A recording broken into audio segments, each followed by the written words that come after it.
Morning my dear students. आशा है आप लोग सभी अच्छे से होंगे।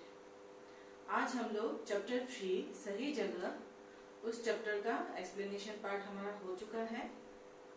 नए शब्द, फिर शब्द भंडार, फिर वर्ड मीनिंग्स, ये सब भी हो गया। उसी चैप्टर का व्याकरण, ग्रामर का एक टॉपिक हम लोग आज डिस्कस करेंगे। वो टॉपिक है वचन। ठीक है, वचन। वचन क्या है, सबसे पहले उसकी परिभाषा समझेंगे, उसके भेद क्या है, कितने हैं, क्या क्या है, ये सब समझेंगे। इसके बाद उदाहरण के तौर पे मैं कुछ शब्द भी बोलूंगी।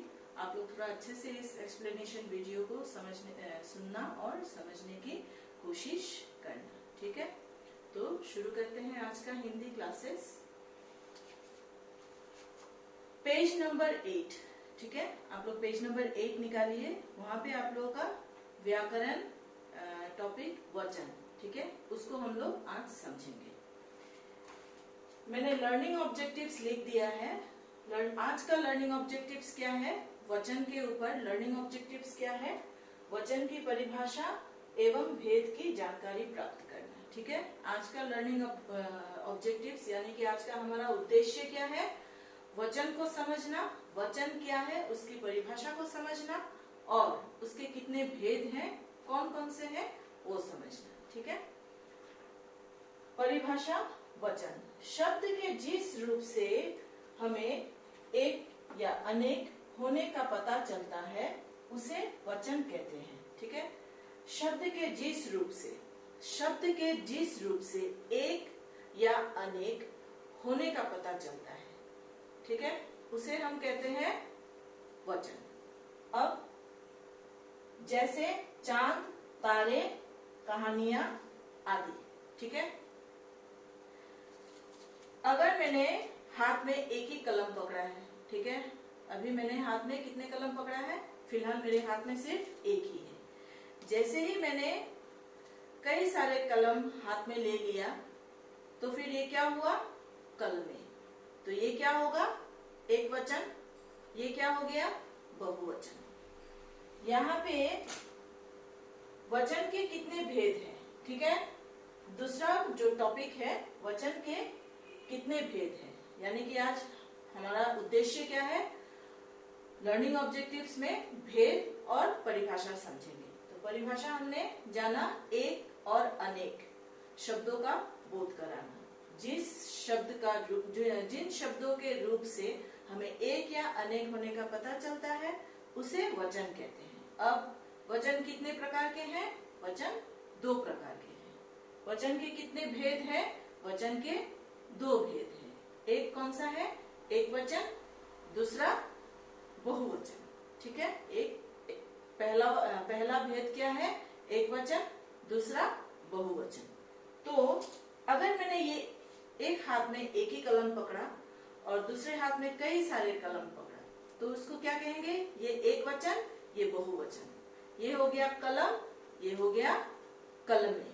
ठीक है, इसी से हमें पता चल रहा है कि इसको देख के हमें पता चल रहा है कि मेरे पास अभी फिलहाल एक ही कलम है। तो ये मेरे पास जो एक कलम है उसको हम क्या बोलेंगे? एक वचन। इसके बाद मेरे पास कई सारे कलम हैं। ठीक है, कई सारे कलम हैं तो इसको क्या कहेंगे? एक वचन कलम का बहुवचन क्या हो गया?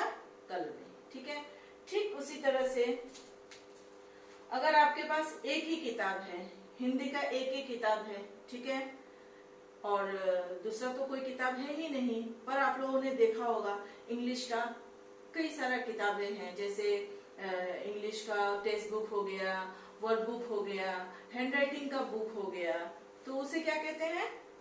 ये आपका एक किताब, यानी कि एक वचन में किताब, और एक से अगर 2 किताब आपके पास आ गया, ठीक है, ये 2 मिलकर अगर 2 किताब आपके पास आ गया तो इसे क्या कहेंगे?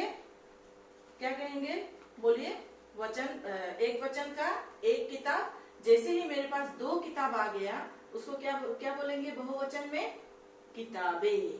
ठीक है, किताबें। फिर से एक, मेरे पास एक हाथ में एक ही किताब है तो इसको एक वचन में हम लोग इसको क्या बोलेंगे? किताब। जैसे ही मेरे पास दूसरा किताब आ गया, तीसरा आ गया, बहुवचन में इस एक वचन वाला किताब को हम बहुवचन में जब हम परिवर्तन करेंगे तो उसको क्या बोलेंगे? किताबें। ठीक है, किताबें। तो कुछ उदाहरण मैं आप लोगों को बताऊंगी, आप लोग ध्यान से सुनना।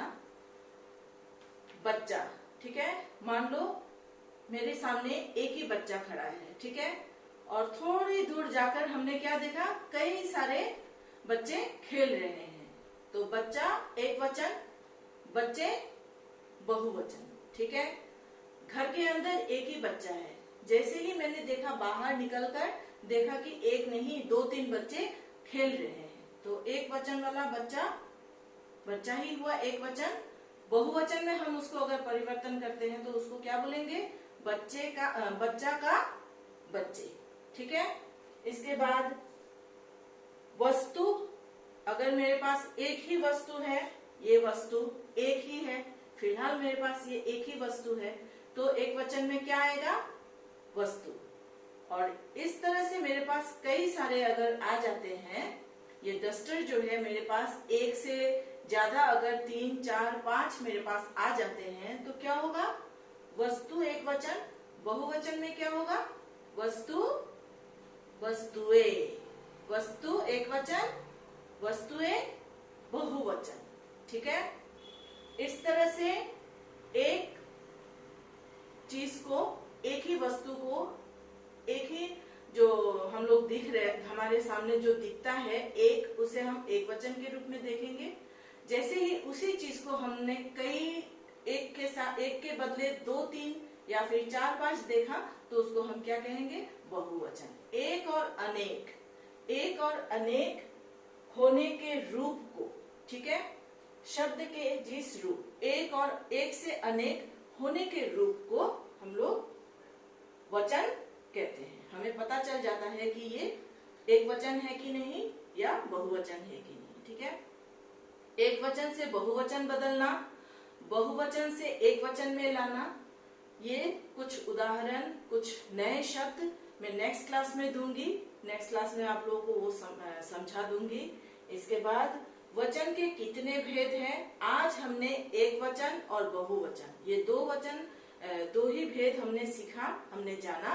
अब एक वचन और बहुवचन का जो डेफिनेशन है वो मैं नेक्स्ट क्लास में दूंगी, साथ में उदाहरण के साथ। ठीक है, कुछ उदाहरण के साथ एक वचन का डेफिनेशन समझाऊंगी, कुछ उदाहरण के साथ बहुवचन का डेफिनेशन समझाऊंगी। इसके बाद हम लोग वचन के ऊपर एक एक्टिविटी करेंगे। ठीक है, बहुत ही इंटरेस्टिंग एक्टिविटी आप लोग करने वाले हो, तैयार रहो। आगे के क्लास में, नेक्स्ट क्लास में हम लोग बहुत ही एंजॉय करने वाले हैं एक्टिविटीज, और भी नया नया चीज सीखेंगे।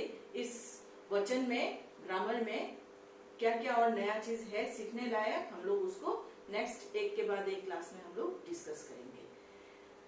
आज मैं वर्कबुक एक्सरसाइज का कुछ क्वेश्चन आंसर्स करके मैं भेज रही हूँ। आप लोग उसे नीट एंड क्लीन कॉपी में ही करोगे, क्वेश्चन आंसर्स कॉपी में करोगे, बाकी जो वर्कबुक एक्सरसाइज है वो आप लोग वर्कबुक में ही करोगे। ठीक है, इसको लर्निंग ऑब्जेक्टिव्स, फिर वचन, फिर भेद, ये आप लोग को कॉपी में उठाना है। ठीक है, तब तक के लिए अच्छे से रहना, नेक्स्ट क्लास के लिए रेडी रहना, ध्यान से रहना।